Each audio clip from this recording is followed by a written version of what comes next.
Oops, you're out of the guest list. My sister said in a voicemail while 72 guests toasted at my parents' $17,000 party, fully funded by me. I got no invite. No mention. 10 minutes later, my mom texted, accidentally removed. Relax, we saved you leftovers. I replied, understood. That same night, I made one transfer, sent 2 emails. 48 hours later, 53 missed calls, and a sealed envelope arrived. Oops, you're out of the guest list, Jessica said in a voicemail, her voice sugary, amused, like this was just some silly mix-up. I was sitting on my balcony, dressed and ready, with a bottle of red in a gift bag by my feet. It was supposed to be my parents' 30th anniversary. I paid for the whole thing, $17,000, wired straight from my account to the planner, the caterer, the venue, even the stupid custom cake shaped like the cabin where they got engaged. 72 people were there. I saw it all through stories and posts, champagne flutes clinking, a slow-motion boomerang of my father twirling mom on the rented dance floor, Jessica holding the mic as she gave a toast. To love, to resilience, to real family. 10 minutes after that voicemail, my phone buzzed again. It was Mom. Just a text. Nothing more. Accidentally removed. Relax, we saved you leftovers. I stared at it. No sorry. No explanation. Just a sentence. Like they forgot I existed. Like I was some mistake that got corrected too late. I didn't reply right away. I sat there while my wine warmed in the bag. I imagined the room I wasn't in. My father laughing. My mother doing that performative nod she gives when she wants people to know she approves. Jessica in that emerald dress she pretended she couldn't afford. I transferred her the money last month. No invite. No name drop. Not even a single mention in the slideshow. When I finally answered, I kept it short. Understood. That same night, I made one transfer. Sent 2 emails. 48 hours later, I had 53 missed calls. And a sealed envelope arrived at their front door, with my name on the back and something inside that would make them stop laughing. It didn't start with the party. It started with the habit. Jessica would call at odd hours. Hey, I forgot rent's due. Can you cover? Mom would text, Dad's meds aren't covered this month. You're the only one who can help? And somehow, every time I said yes, it became less of a favor and more of an expectation. 3 years. I wired money every month like it was a subscription I never signed up for. Jessica's credit cards. Mom's insurance. Dad's repairs. They had a code for it now, handled. Anytime there was a crisis, someone would just say, don't worry. It's handled. And that meant me. I didn't even realize how deep it went until I checked my email one night and saw a confirmation for a $4,800 transfer I didn't authorize. It was for the party venue, the one I had booked 6 months ago. My name. My card. No thanks. No heads up. Just used. I confronted Jessica. Her response? Of course you'll pay. You always do. She said it like it was a compliment. Then came the Facebook post. The one that flipped everything sideways. Photo of my parents under the chandelier. Jessica tagged everyone, including people I barely knew. Caption: Happy anniversary to the couple who taught us what real family looks like. One comment read, Wow, didn't think your brother was still around. Jessica replied, He's not. Not really. I didn't reply. Not to that. Not to the dozens of relatives who reposted the photos without tagging me, like I didn't even exist. I let the silence stretch. Let it grow teeth. And then came the family group chat. A cousin posted a meme, some dumb joke about freeloaders. Jessica replied under it. Wish I could afford to freeload. Oh wait, some people do. Then Mom chimed in. Jessica, that's enough. But she didn't delete it. And no one defended me. Aunt Sarah sent a crying laughing emoji. Uncle Jeff just replied, well, he was always sensitive. Sensitive. Right. Let me tell you what sensitive looks like. Sensitive is staying up till 2 a.m. redoing my dad's taxes for the 3rd year in a row because he didn't understand how to file online. Sensitive is wiring Jessica $600 for textbooks only to see her post an Instagram story with a brand new designer bag the next day. Sensitive is calling Mom from the emergency room after my appendix ruptured and hearing her say, oh honey, well, keep us updated. We're about to sit down for dinner. It kept building. Then one day, I found something that shifted everything. A random Dropbox link. Jessica had sent it to the wrong email, mine instead of Mom's. Inside were invoices. Catering. Sound system. Jessica's makeup artist. Even her dress. All marked, paid by Eli. That's me. And then a note at the bottom of the PDF. Don't mention the money. He likes feeling useful. I sat back in my chair. That was the first crack. The second? A message forwarded to me by accident. Dad, in a private chat with my uncle. He's soft. That's why we keep him close. Soft wallets are useful. I didn't react. Not out loud. I just started saving everything. Screenshots, emails, chat logs. And then the voicemail dropped. Jessica again. Her voice fake casual. Oops, you're out of the guest list. She laughed like it was an accident. Like deleting my name from the RSVP was just some light glitch. 10 minutes later, Mom texted about the leftovers. Leftovers. Like I was a stray dog they forgot to feed. But the third crack, the one that broke something in me, came from someone I didn't expect. My friend Jordan, the web designer I'd hired for the family bakery website. He sent me a message with a screenshot. A conversation with Jessica. Jessica, he doesn't need credit. It was Mom's idea anyway. Jordan, but he paid for the domain, the hosting, all of it. Jessica, yeah, and we'll keep using his card until he notices. That night, I logged into the server, changed the admin password, took down the site, left a message on the homepage. Temporarily unavailable due to unpaid debts. Please contact the account holder for assistance. 2 hours later, Jessica called. 16 times. I didn't answer. The next morning, my phone buzzed with an email alert. New device login attempt from unfamiliar location. IP address traced to Jessica's home. She tried to reset my password. 2 hours after that, I got a call from an unknown number. I let it go to voicemail. Dad's voice, cold, clipped. You made your choice. Don't expect us to play nice anymore. That's when I knew. This wasn't family. This was a business transaction where I was the open wallet. And they'd just overdraft. So I made a transfer. Not to them, away from them. I sent the full archive, screenshots, bank statements, email logs, recordings, to 2 people. One was my lawyer. The other was someone who owed me a favor, my father's former business partner. And I wrote one sentence under the files. I'm done funding the fantasy. They still don't know what's coming. But they'll find out, soon. They called it a family reconciliation dinner. As if that word, reconciliation, could bleach the blood off their hands. The invite came from Mom. A carefully crafted message. Let's talk. Just us. No drama. Just family. Just family. I almost laughed. They picked a restaurant I knew too well. Somewhere neutral, with soft lights and no sharp edges. The kind of place that didn't ask questions when someone started crying during dessert. I walked in exactly on time. Jessica, Mom, Dad, all seated. Napkins folded, menus untouched. Like they'd rehearsed. Jessica wore white. Symbolism, I guess. Dad looked like he'd been dragged there. His jaw clenched, shirt too crisp for someone who never ironed. Mom tried to smile. That brittle, hostage smile she used when things were about to go bad, and she was pretending they weren't. I sat. Didn't greet anyone. Jessica started first, of course. Her voice sweet. Practiced. I know we've had some tension. Things got twisted. But I just want to say. A pause. A glance at Mom. I forgive you. I blinked. Forgive me. Then Dad leaned forward, voice low and gritted. Let's stop this nonsense. We're not perfect, okay? But you made this ugly. You didn't have to burn everything down.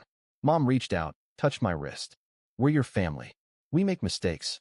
But that doesn't mean you destroy people. I sat in silence. Then pulled out my tablet. I brought something. Jessica flinched like I'd pulled a knife. I tapped the screen and mirrored it to the little TV above the bar. I had called ahead. The waiter looked confused, then curious. Everyone in the restaurant could see it now. I didn't care. Slide 1, screenshots. From Jessica's email to the event planner. He doesn't need to be invited. He'll pay regardless. From Dad's message to Uncle. As long as the boy pays, I'll let him think he matters. From Mom's DM to Jessica. Just delete his name from the RSVP. We'll say it was a glitch. Gasps from the table next to us. They kept watching. Slide 2, audio files. I played one. A voice memo Jessica sent to her friend, the one she thought I'd never hear. Her voice, clear as glass. He's obsessed with being needed. All I have to do is cry and say, but you're the only one who can help. And he opens his wallet. Laughter in the background. Jessica's face turned chalk white. Slide 3, bank statements. 10 months of transfers. All from me. To her. To Mom. To Dad. No refunds. No thanks. Just the word handled next to each one. Then I dropped the final piece. This is Jeremy, I said, as a tall man stepped out from the corner. Jessica's ex. She froze. He walked to the table. Calm. Professional. Holding a folder. He opened it and said one sentence. Jessica, I told you if you ever did this to anyone else, I'd speak. He laid down documents. Messages she faked during their breakup. The evidence she fabricated to frame him for harassment. A transcript from her laptop. A document literally titled Plan B. How to ruin him. He turned to my parents. She's been doing this for years. You enabled it. You ignored it. And now, you've used your son the same way. Silence fell. A heavy, suffocating silence. My father stood. Get out.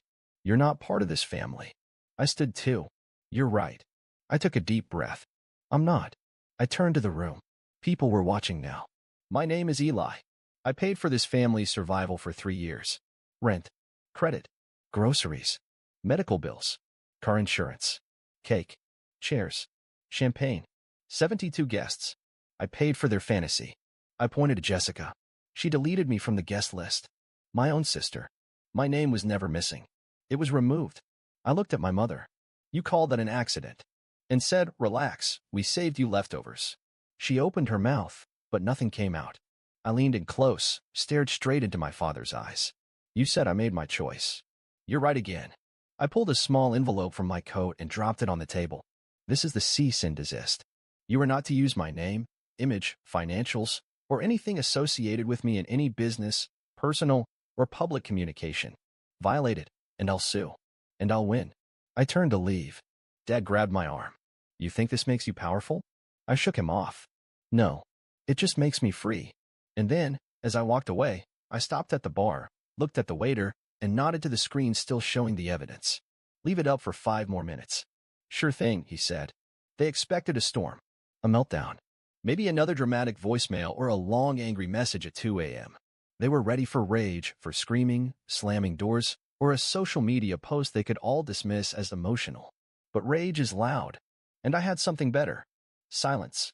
The first thing I killed was the number. The one they had called every time Jessica's rent was due, or Dad's truck broke down, or Mom forgot to pay the electric bill. The number that answered emergencies, real or fake. Gone. Disconnected. The next time they tried it, they got a calm recorded voice. This number is no longer in service. I imagined Mom blinking at her phone, tapping it twice like maybe she dialed it wrong. She didn't. I had already signed the paperwork for a new phone, new plan, new encrypted device with no shared cloud access. No location tracking. No family plan. The digital umbilical cord cut. Then I went after the money. I logged into my bank accounts and began the cleanse. Jessica's emergency rent, auto transfer, deleted. Mom's Amazon Prime canceled. Dad's PayPal, which I discovered was quietly linked to my backup credit card, revoked. I flagged suspicious logins going back 8 months. Jessica had signed into my savings account at 2:14 a.m. one night in December. Then again in February, while I was asleep on a flight to Denver. I called the bank. This is unauthorized access. I want to report it as fraud. They took it seriously. They froze the account, escalated to the investigation team, and scheduled a follow-up interview with their fraud unit. Then I pulled the pin on the mortgage. 3 years ago, I co-signed so my parents wouldn't lose the house. They called it temporary. Now it was permanent. They had never refinanced. They never even checked if my name was still listed. I called the mortgage company. I want to initiate removal as co-owner. The woman on the phone hesitated. Is this due to a separation? I said, yes. A complete one. She informed me that a reassessment would be required. If my parents couldn't qualify for the full loan, they would need to refinance or risk default. I didn't flinch. Understood. Proceed. Then I turned to the documents I had saved under a folder named, in case they burn it all down. I always assumed I'd never need it. But here we were. Inside. Dad's VA grant application with falsified information. A forged DD, 214 form. Screenshots of Jessica asking for my login, just for a quick check. Emails where Mom forwarded my payslip to a friend who turned out to be their financial planner. I scanned it all. Sent it to my lawyer with one sentence. Activate everything. He didn't ask for clarification. He never needed to. 2 hours later, the cease and desist letters were on their way, certified, notarized, and printed on thick ivory paper that screamed final. Each envelope said the same. Effective immediately, you are to cease any use of my name, likeness, financial identity, or digital data. Further contact will be considered harassment and responded to legally. Then I made the last call to the VA fraud department. Anonymous tip. Attached files. Anonymized report. enough to trigger a preliminary audit. By the next morning, they were already looking into Dad's records. Quietly, just as I wanted. While they were still figuring out how to reach me, I signed a lease in Chicago. The loft wasn't big, but it was clean, sunlit, and 5 states away from their dysfunction. I wired the deposit, booked the movers, confirmed remote work with my company. Then I did something I never thought I'd do. I shut down the bakery site. Yes, the same one I paid for. The one with the family photos and Our Sweet Legacy story written by Jessica. I logged in, changed the password, replaced the homepage with one line of text. This domain is no longer available. That was it. No rant, no revenge post. Just silence, strategic, surgical silence. 3 days later, Jessica tried reaching me through an old friend. She texted him. Please, I just need to talk to him. Tell him it's not about money. It always was. Mom sent a handwritten letter. No envelope. Just folded paper, shaky cursive. You hurt us too. You went too far. Dad isn't well. We're family. That has to mean something. I didn't reply. I shredded it. Slowly. Stripped it into tiny silent pieces. Then came the legal threat. A letter from some local attorney, probably a guy Dad found online. It accused me of malicious disruption of family-owned property and emotional harm. My lawyer read it, smirked, and filed it under desperate. They don't have a case, he said. They just want a reaction. They weren't going to get one. That Sunday, I moved into the loft, put my one suitcase down in the middle of the empty room, opened the only box labeled for after. Inside, my own framed high school diploma, a photo of me at 12 on a hiking trail alone, a bottle of wine I'd bought for the anniversary party. I poured a glass, sat by the window, looked at the city. No screaming, no calls, no guilt, just space. And this time, it was mine. It took me 3 weeks to feel silence as peace instead of punishment. The first nights in Chicago, I kept checking my phone, instinct, like muscle memory. No missed calls, no texts, not even spam from Jessica's emergency PayPal. Just nothing. And that nothing? It was beautiful. For the first time in years, I could hear the hum of my own life. The click of the fridge door, the buzz of the city outside. My own footsteps echoing in a hallway that belonged to me. Not once did I reach for them. Not when I saw the photo album in the unpacked box. Not when I passed a bakery that smelled like Mom's weekend pies. Not even when I heard a voicemail from an unknown number and, for half a second, thought it might be my father. It wasn't. It never will be again. What I learned. They didn't break me. They trained me to tolerate betrayal, to mistake guilt for love, to think survival meant loyalty. But here's the thing. I wasn't the problem. I was the supply. And when I cut that off, they called it cruelty. They always do. Because people who build their lives around using you will call your boundaries attacks. Dad taught me that discipline is humiliation dressed in a suit. Mom taught me that silence is complicity. Jessica taught me that family is a word people weaponize when they're caught stealing from you. And I finally taught myself to leave. A week ago, I got a letter. No name on the envelope. No return address. Inside, just a photo of me and Jessica as kids, sitting in the backyard, popsicles in hand, tape holding the torn corner. On the back, written in rushed cursive. You really gonna throw this away? No signature. But I didn't need one. I looked at the photo for exactly 5 seconds. Then I folded it once, slowly, and dropped it into the shredder. The same hands that had sent it once deleted me from a guest list like I was clutter. I don't keep clutter anymore. I've built something since then, not a company, not a comeback, just a life that feels like mine. Small things matter now. Buying groceries without wondering whose fridge they'll go into. Paying rent without scanning for overdrafts because Jessica needed another loan. Sleeping without a backup alarm for when Dad forgets to pick up his prescription. My mornings are quiet. My wallet is mine. My voice doesn't tremble anymore when I say no. And in that stillness, I've realized something deeper than revenge. I don't want an apology. I want absence. This morning, I wrote one final letter. No emotion. No venom. Just facts. I sealed it. Slid in a copy of the house keys. The originals were long gone, but I wanted the gesture to land. I mailed it to the address I used to call home. The note inside read, keys returned. Family not included. No forwarding address. I don't know what face Dad made when he opened it. I don't know what Jessica screamed. I don't know whether Mom cried or just stared. And for the first time in my life, I can say this with certainty. I don't care. They don't get to call me dramatic, or ungrateful, or selfish. They had their chance. They buried it beneath debt and silence and shame and thought I wouldn't dig it up.